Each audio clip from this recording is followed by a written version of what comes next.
ആഗോള യാത്രാ വ്യവസായത്തിലെ വളർച്ച ലക്ഷ്യമാക്കി നാവിക് ടെക്നോളജി എന്ന AI കമ്പനി പ്രഖ്യാപിച്ച് IBS. Executive chairman VK Mathews തിരുവനന്തപുരത്ത് വാർത്താ സമ്മേളനത്തിലാണ് പ്രഖ്യാപനം നടത്തിയത്. The purpose of that is actually very opportune to use AI technologies for the travel industry.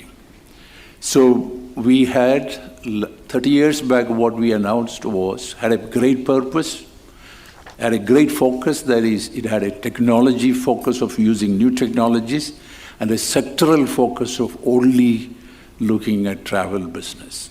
23-ാം തീയതി കൊച്ചിയിലെ ഇൻഫോ പാർക്കിൽ നാവികിന്റെ പുതിയ ക്യാമ്പസ് മുഖ്യമന്ത്രി VD സതീശൻ ഉദ്ഘാടനം ചെയ്യുമെന്നും അദ്ദേഹം അറിയിച്ചു. പ്രവർത്തന കാര്യക്ഷമത മെച്ചപ്പെടുത്തുന്നതിലൂടെ പുതിയ വരുമാന അവസരങ്ങൾ തുറന്ന് ഉപഭോക്താക്കളെ അവരുടെ ബിസിനസ് പരിവർത്തനം ചെയ്യാൻ സഹായിക്കുന്ന തരത്തിലാണ് നാവിക് ടെക്നോളജി വിഭാവനം ചെയ്തിരിക്കുന്നത്.